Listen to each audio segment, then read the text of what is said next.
Update. Thinking about leaving my wife and child. Thoughts? Original post. I-32 male will be real. If it hadn't been for my son, I would have ended the marriage already. Things weren't good back then between us. Wife and I are going to marriage counseling because I confessed to her I was falling out of love and wasn't happy in the marriage anymore, so she insisted we try to work out our problems. We did try it. Open up, have communication better, try to be more affectionate with each other and connect more as a couple. More romantic date nights and spontaneous trips. Basically to find that spark again. None of it worked and I was ready to call it quits after a year, until we found out she was pregnant. Now, for me, I always thought we were set on never ever having kids. That was something mentioned when we were first dating, and I was pretty relieved she felt the same way about not wanting kids. To me, I just never liked them. Not what I wanted for my life at all. But once we found out, she wanted to keep the baby. It was a whole other conflict. I didn't want to be a father, but she wanted him. For a while, I kept bringing up the options of termination or maybe adopting, but in the end, that didn't go anywhere. Then I thought, okay, well, parents split up all the time even with kids involved. However, that just gave me a lot of backlash from everyone about what a nahal I am, because who even thinks about leaving their pregnant wife? I feel my biggest mistake was letting myself believe that maybe with a family we can make it work. Being there for her and the baby, that I just get that love for them, it'll work out along with the therapy we had done. Now I feel even more miserable. We have family time, date nights when we manage to get a sitter, free time to ourselves every other weekend if possible. I just hate it all. The only time I'm actually content is when I'm not home or get to have a little personal time. Everything going on at home makes me wish I left before there was even a chance of her getting pregnant. But I felt bad not trying to get some help first before throwing in the towel in our marriage. Now there's a baby involved, and it's 1,000 times more complicated. I don't feel any closer to my wife or my son, who's about 13 months now. It's not his fault, I get it, he's a baby. Right now it's been a lot easier to manage and thought by now I might feel closer to him. Sadly, I don't. Part of me just wants to pack my stuff and leave already. That part makes me feel horrible because I'm his father and wouldn't feel right to leave him without one. Just don't know if I can be what they need me to be anymore. Is there really any way to stop feeling this way? At this point, it's like I want to walk out and never look back. But is that really the best thing? Edit. For those curious, we did not have unprotected action. Never wanted to end up in this scenario, so rubbers were always used and she said she was on birth control. That's how it always was in the years we've been together. It's been brought to my attention that I should probably mention this detail for better advice. I just didn't want to include it before because it was done in the past and my son is already here. But yes, I talked to my wife if this was done deliberately, the pregnancy I mean, and she never denied she had anything to do with tampering. It's still on me for being intimate with her regardless, but she did have something to do with it. Like I said though, I didn't want to focus on that because my son is here anyways, and nothing could be done about it now. Now for the top advice before reading the update. You should leave. Your marriage should have ended years ago, and staying in a bad relationship just because of a baby is never healthy. Your wife deserves someone who will love her. Your son deserves growing up in a home where he is loved and wanted by all the adults in it. And no matter how much you try to fake it, kids can sense when their presence isn't really wanted. And you deserve a partner whom you do love and wanted to be with. None of you can get those things until you firmly admit once and for all that it isn't working for you and never will and put an end to it. You can still be his father without living there, and a bit of distance might even improve your relationship with him because you would be happier with your life in general once divorced, and because it would allow you to spend time with him away from his mom, who you freely admit you haven't wanted to be with for years. Tell your wife it's over. If she wants to try counseling again, agree to going. But warn her that you will be informing the counselor up front that the marriage is over, and you're only there to help your wife come to terms with that fact. Move your stuff out, and file for divorce and at least visitation with your son.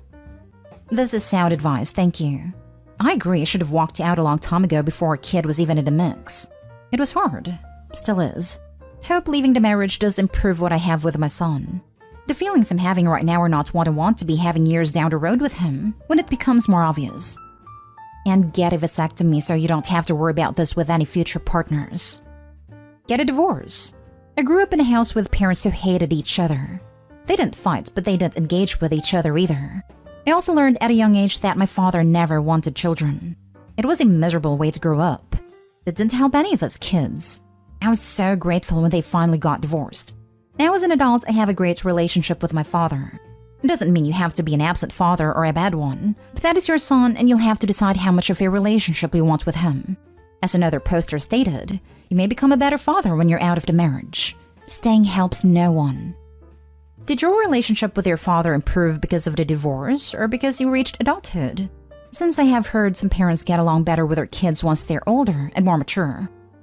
A lot of it was because I got older. I think it became easier for him to relate to me more as a teenager and adult than as a small child.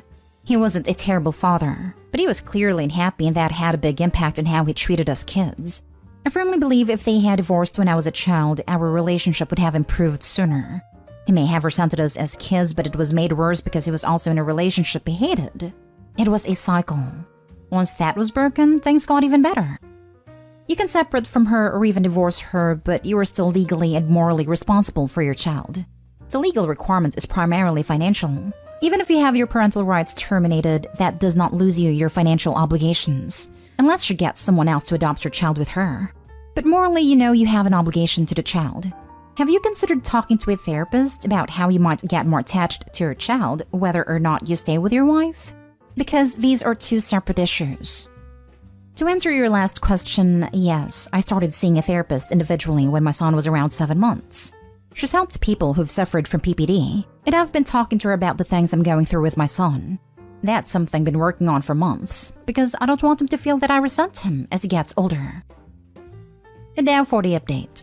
I almost forgot that I had posted this, but thought I should add an update after all the help. Things have been tough, but getting easier day by day. I left my wife, soon to be ex. It was rough. Needed to happen though. If I wanted things to improve for my son's sake, I couldn't let myself continue to be stuck in this marriage I wanted out of already. For those who suggested this way and why, you were right. It's helped a lot. Not so much the first few weeks. It was so new, and I didn't have a place on my own. For about a month, I stayed with family until I found a place for myself and where my son can also stay. My soon-to-be ex obviously didn't take this well. She's brought some family members on her side for abandoning my family. But I didn't abandon my son. When I spoke to a lawyer and got the paperwork started, we also got a temporary custody order to make sure I'd still have time with him. It's only 3 days out of the week, but we'll settle custody stuff as we go through the divorce proceedings to get more time with him. Honestly, the time away really has boosted me up in ways I couldn't imagine. When my son is with me now, I feel lighter. Not trapped like I felt back then, and I know in my heart I can't ever not be in his life. No matter how he came to this world or what she did, he's innocent in this. Still seeing the same therapist, and I've been more open about my past to really get to the root of my actual issues in regards to the disconnect I had been feeling with my son. Since some of you really encouraged me to be honest to my therapist about what happened. Feels like there's been lots of improvement, and it makes me so hopeful for the relationship I can have with him in the future. He is still so little, but I know there's time to learn to be the dad he needs me to. Thank you so much to all of you here who took the time to really give me solid, amazing advice. At least I know that this was the best decision to make. And now I get to fully try to bond with my son without any negative feelings about my marriage pulling me back. I'm glad that things are looking up, and that it's improving your relationship with your son. Keep up the hard work and good luck with everything. Not all perfect right now, but it's a start. I haven't felt this hopeful for the future in a long time. It's like a breath of fresh air. Yo, as one of many children with divorced parents, A, good on you for splitting sooner rather than later. B, see if y'all can work out a schedule that's not days of the week but weeks of the month. It's freaking blue, packing up my stuff all the time to get tossed around once or twice a week over some disagreement over custody. I don't take it too hard if your kid has a rough time making that switch. I love my dad, but man was I always in a sour mood when he came to pick me up, just because I had no close friends living nearby. Best of luck to you. I hope you all find happiness. Just to give some hope, OP, when my wife and I split, she did not care for it at all. The court ordered 3 days every other week, but we never stuck to that and I had them often. Maybe she'll be open to that when she cools down. I'd like to believe that. Last thing she said is she'll make sure I can never see him anymore. If those were words of anger or she was serious, well, I don't know, but I'll fight for time. Always communicate through text and voicemails. If you live in a single-party consent state, then record your conversations with her too and give them to your lawyer. Threatening to take away your parental role out of spite is not going to look good for her in court. Luckily we do, and I've managed to bait her twice after I moved to my new apartment and asked to see my son, which she refused unless I came home. It's all in text. You can't argue with the evidence. You made the right choice, Opie. I'm glad you are now feeling better and bonding with your kid. Keep it up. This is a place I was afraid I'd never manage to get to, but I'm happy that I did. It's not perfect, and there's still issues that need to be worked on further. But the fact that I can actually play with my son and hold him and think, God, I love this kid, it's so much better than where my head was a few months ago. Now for the last story. I, 28 male, have been with my girlfriend, 27 female, for nearly 3 years. She keeps hinting at buying a house at Booking Views, but some things have come to light this past year, and I'm not fully sold on financially tying myself to her. At the start of this year, my girlfriend turned her notifications off on her WhatsApp and Snapchat applications. When I had hovered over her shoulder, I saw that she was messaging someone. Let's call him Harry. After catching her at the right moment, as in just scrolling past a photo of Harry on her Facebook feed, I casually said, "Who is that?" Since she didn't know I knew she was messaging him, it came across as a random question. After I asked her the question, she started reeling off how he was obsessed with her in school and asked her out multiple times over the course of 5 years. Obviously, this didn't sit right with me because Harry's single, and if he was obsessed then, he probably is now. Plus, their conversations clearly aren't PG in my eyes, as it warranted her to turn off notifications on the apps she was talking to him on. To cut this story short, I snooped on her phone and found that she had deleted both chat logs on both apps. But I found something else that worried me. During our dating period, we had visited all different places like York, lakes, and even glamping. So I can say we were pretty obviously exclusive, especially since we deleted our dating apps. However, I found a text messages to her ex of 7 years saying, "What was I supposed to do? You said it was over and you didn't want to sort it, so I've moved on." And another said, "Just unblock me, I want to sort it out." This one was while we were away in New York and obviously having a good time. The worst thing is that, at the time, she mistakenly called me by her ex's name, and I thought nothing of it since she'd been in a relationship with him for over 7 years, the benefit of the doubt and all that. Then on her Facebook Messenger, she had messaged saying, "I can't talk to you as I'm with someone and it's disrespectful towards him." Yet I found more messages after the last Christmas saying Happy Christmas, and I'll speak to you around your birthday. He replied saying how it's stressing him out her messaging him, but she continued anyway. I always found it odd why he had messaged me when we first got together, saying he was going to smash my head in, and messaged her saying that she's his, and that my teeth are getting knocked out. I just put it down to 7 years and that he's an obsessive ex, as they do exist. Back to the issue. I raised it and got a balking for going on her phone, which was fair enough.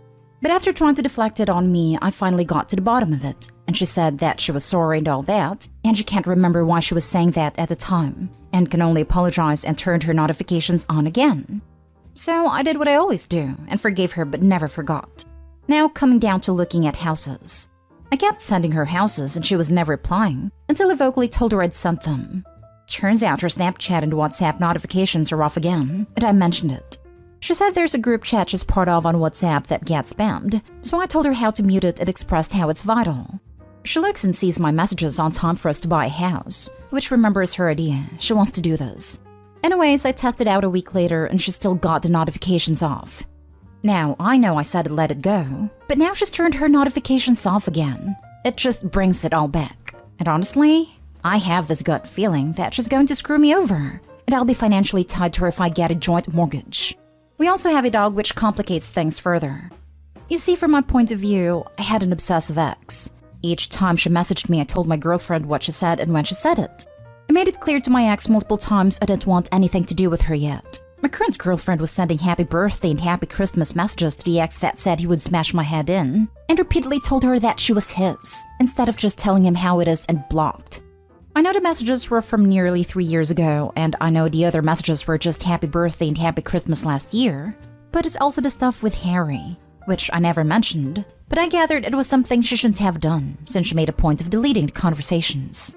At the start of their relationship, I set a boundary which was, I just want to be with a person that hasn't disrespected me in any way, shape, or form, and that included messaging exes or other lads in a way that would be disrespectful towards me. It'd make me look like a fool.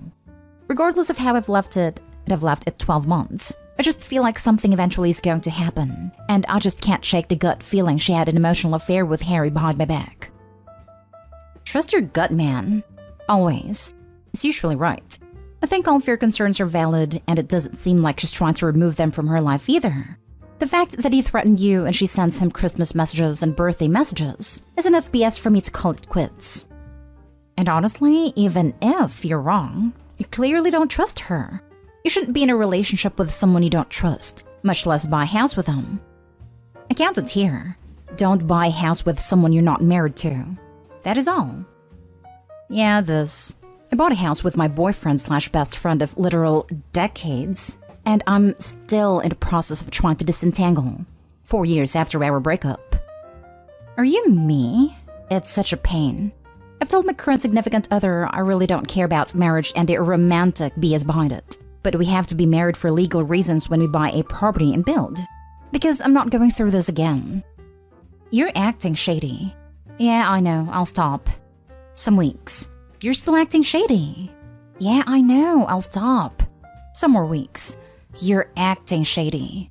Yeah, I know, I'll stop. Many more weeks? Why? No kidding. It wants to tie himself to her financially? Makes me wonder if she wants to buy a house, so when she leaves him, she'll get half of the proceeds of the sale or he'll have to buy her out. Either way, she'll walk away with a nice chunk of change.